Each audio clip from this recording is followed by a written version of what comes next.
BNP নেতা ইলিয়াস আলীর গুমের ঘটনা আলাদাভাবে তদন্ত করছে আন্তর্জাতিক অপরাধ ট্রাইব্যুনালের তদন্ত সংস্থা। এই মামলায় আগামী রোববার গ্রেফতার দেখানো হবে বিমান বাহিনীর উইং কমান্ডার সাইফুর রহমানকে। গুমের সাথে সংশ্লিষ্টতা মিলেছে ডিজিএফআই এর সাবেক মহাপরিচালক শেখ মামুন খালেদের। এছাড়া অন্য আসামিদের মধ্যে থাকতে পারেন শেখ হাসিনা, তারিক সিদ্দিকী, জিয়াউল আহসান সহ আরও কয়েকজন। মাইনুল মারুফের রিপোর্ট। 2012 সালের 17 এপ্রিল গভীর রাতে রাজধানীর বনানী থেকে নিখোঁজ হন বিএনপির ওই সময়ের সাংগঠনিক সম্পাদক ইলিয়াস আলী। তার সঙ্গে নিখোঁজ হন ব্যক্তিগত গাড়ি চালক আনসার আলীও। এক যুগেরও বেশি সময় পেরিয়ে গেলেও তাদের সন্ধান মেলেনি। তবে এবার আন্তর্জাতিক অপরাধ ট্রাইব্যুনালের তদন্তে নতুন তথ্য সামনে এসেছে। প্রসিকিউশন বলছে, ইলিয়াস আলীর গুমের ঘটনাটি পৃথক মামলা হিসেবে তদন্ত করছে ট্রাইব্যুনালের তদন্ত সংস্থা। মূলত সাবেক সেনা কর্মকর্তা জিয়াউল আহসানের বিরুদ্ধে চলমান গুম ও হত্যা মামলায় গুরুত্বপূর্ণ সাক্ষ্য দিয়েছেন তার একসময় রানার সেনাবাহিনীর ওয়ারেন্ট অফিসার ইমরুল কায়েস। এরপরে ইলিয়াস আলীর গুমের ঘটনায় নতুন মোড় তৈরি হয়। ট্রাইব্যুনালে তিনি বলেন, ইলিয়াস আলী গুমের আগে মহাখালী এলাকায় একটি অভিযানে জিয়াউল আহসান, মেজর নওশাদ ও স্কোয়াড্রন লিডার সাইফের সঙ্গে তিনি ছিলেন। তবে সেদিন ব্যর্থ হন তারা। জবানবন্দিতে রানার ইমরুল আরও জানান, ইলিয়াস আলী গুমের পর র্যাবের অস্ত্রাগারের রেজিস্টার ও সিসিটিভির ফুটেজ নষ্ট করা হয়। এছাড়া এক ফোনালাপে জিয়াউল আহসানকে তৎকালীন প্রধানমন্ত্রীর প্রতিরক্ষা উপদেষ্টা তারিক আহমেদ সিদ্দিককে বলতে শুনেছেন, আপনাদের নির্দেশেই ইলিয়াসকে গল্ফ করা হয়েছে। প্রসিকিউশনের দাবি, গল্প ছিল গুম করে হত্যা বোঝাতে ব্যবহৃত সাংকেতিক শব্দ। তার কাছ থেকে আমরা ক্লুটা পেয়েছি যে সে যেটা বলেছিল, প্রথমবার তারা অ্যাটেম্প্ট করেছিল একটা বনানী, ওখানে তাকে তুলে নেওয়ার একটা অ্যাটেম্প্ট করেছিল। সেই অ্যাটেম্প্টটা প্রথমে যখন ব্যর্থ হলো, পরের অ্যাটেম্প্টে জিয়াউল আহসানের নেতৃত্বে তাকে অপহরণ করা হয়। এইটুকুন ইনভেস্টিগেশনে তো আমরা প্রাইমারিলি পেয়েছি, এবং আমাদের ইনভেস্টিগেশন এটাও পেয়েছি যে আমাদের উইং কমান্ডার যে আসামি সাইফ, সেও এর সাথে জড়িত আছে। সেই সাক্ষ্যের নাম আসার ভিত্তিতে বিমান বাহিনীর উইং কমান্ডার সাইফুর রহমানকে এই মামলায় গ্রেপ্তার দেখানোর উদ্যোগ নেওয়া হয়েছে বলে জানিয়েছে প্রসিকিউশন। তো আমরা এখন উইং কমান্ডার সাইফ না, তার নাম সাইফকে আমরা গ্রেপ্তার দেখার চেষ্টা করতেছি। আগামী রোববার দিন আশা করি এই বিষয়ে আদেশ হবে। তদন্ত সংশ্লিষ্টরা জানিয়েছেন, সাবেক ডিজিএফআই মহাপরিচালক লেফটেন্যান্ট জেনারেল শেখ মামুন খালেদের সংশ্লিষ্টতার তথ্য মিলেছে। মামুন খালেদের সংশ্লিষ্টতাও আছে, সেগুলো তো আমরা ইনভেস্টিগেশন করছি, আর আগেও আপনাদেরকে জানিয়েছি মামুন খালেদের সংশ্লিষ্টতাও আছে। তদন্ত শেষ হলে ইলিয়াস আলীর গুমের ঘটনায় পৃথক অভিযোগপত্র ট্রাইব্যুনালে দাখিল করা হবে বলে জানিয়েছে প্রসিকিউশন। তদন্তে শেখ হাসিনা, তারিক আহমেদ সিদ্দিকী, জিয়াউল আহসান সহ আরও কয়েকজনের সম্পৃক্ততা খতিয়ে দেখা হচ্ছে। মাইনুল মারুফ, ৭১, ঢাকা। দেশের ২৩তম রাষ্ট্রপতি নির্বাচন হতে যাচ্ছে ২০ আগস্ট। আজ তফসিল ঘোষণা করেছে নির্বাচন কমিশন। ঘোষিত তফসিল অনুযায়ী প্রার্থীরা ১৩ আগস্ট মনোনয়নপত্র জমা দিতে পারবেন। ১৬ আগস্ট যাচাই বাছাই আর ১৮ তারিখ প্রার্থিতা প্রত্যাহারের শেষ দিন। বিস্তারিত ফারজানা আক্তারের রিপোর্টে।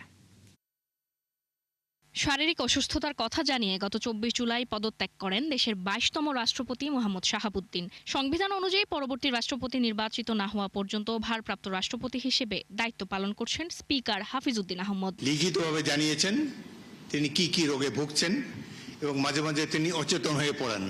রাষ্ট্রপতি নির্বাচনের বিষয়ে ২৮ জুলাই ভারপ্রাপ্ত স্পিকারের সাথে বৈঠক করে ইসি।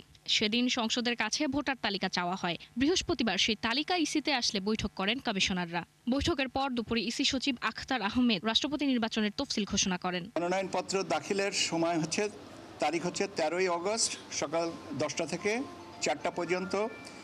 প্রধান নির্বাচন কমিশনার নির্বাচন কর্তার অফিস কক্ষে সাবমিশন হবে। মনোনয়নপত্র পরীক্ষার তারিখ হচ্ছে 16ই আগস্ট 2026 রোববার সকাল 10টা থেকে যতক্ষণ লাগে, সেটাও এখানে আমাদের ইসি ভবনে। মনোনয়নপত্র পরীক্ষা বা যাচাই যেটাই বলো। প্রার্থিতা প্রত্যাহারের শেষ তারিখ হচ্ছে 18ই আগস্ট মঙ্গলবার বিকাল 4টা পর্যন্ত সময়।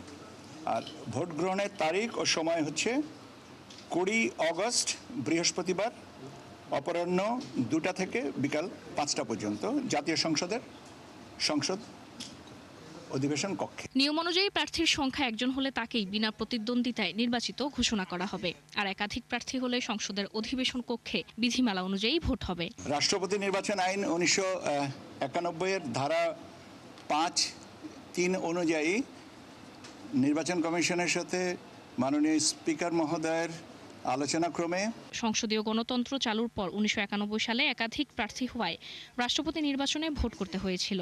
পরে প্রতিবারই ক্ষমতাসীন দল মনোনীত প্রার্থী বিনা প্রতিদ্বন্দ্বিতায় নির্বাচিত হয়ে আসছেন। ফারজানা আক্তার, 71, ঢাকা।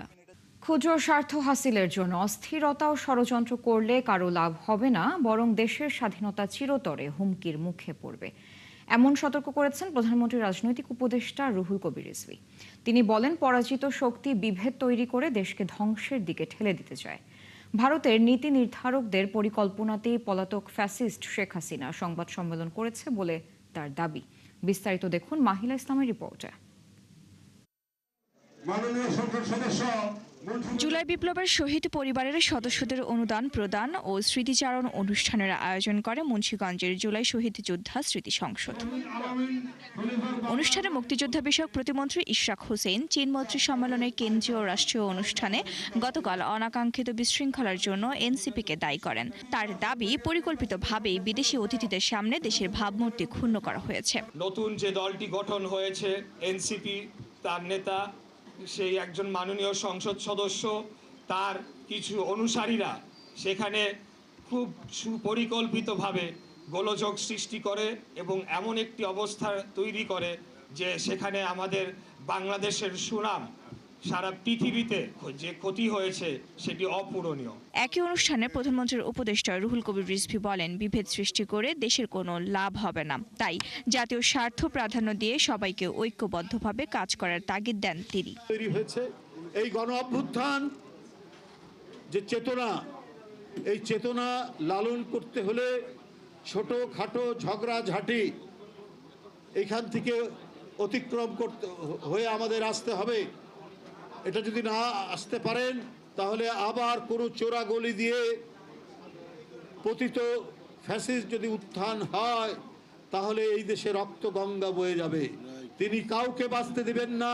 রিজভী বলেন, বাংলাদেশকে নিজেদের ইচ্ছে মতো চালাতে পারছে না বলেই ভারত শেখ হাসিনাকে ব্যবহার করছে। মানে শেখ হাসিনাকে দিয়ে ইচ্ছা মতো তারা দেশ তাদের মতো নিয়ন্ত্রণে রাখতে পেরেছিল, এখন তো নিয়ন্ত্রণে রাখতে পারবে না।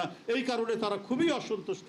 এই কারণে আবার হাসিনাকে টুলস হিসাবে, একটা যন্ত্র হিসাবে ব্যবহার করার চেষ্টা করছে বাংলাদেশে। এর আগে সকালে ডক্টরস অ্যাসোসিয়েশন অব বাংলাদেশ ড্যাবের 31তম প্রতিষ্ঠাবার্ষিকী উপলক্ষে শহীদ প্রেসিডেন্ট জিয়াউর রহমান ও বেগম খালেদা জিয়ার সমাধিতে শ্রদ্ধা নিবেদন করেন রিজভী। এ সময় তিনি বলেন, প্রত্যর্পণ চুক্তি থাকা সত্ত্বেও শেখ হাসিনাকে দেশে ফেরত না দিয়ে ভারত তাকে রাজনৈতিক কর্মকাণ্ড সুযোগ করে দিচ্ছে।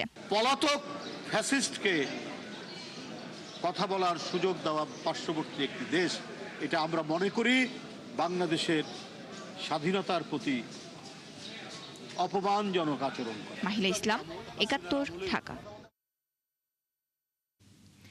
ভারত এই মুহূর্তে শেখ হাসিনার অপতথ্যের প্রচার না থামালে দু দেশের দ্বিপাক্ষিক সম্পর্কে প্রভাব পড়বে বলে হুঁশিয়ারি দিয়েছেন পররাষ্ট্র প্রতিমন্ত্রী শামা ওবায়দ।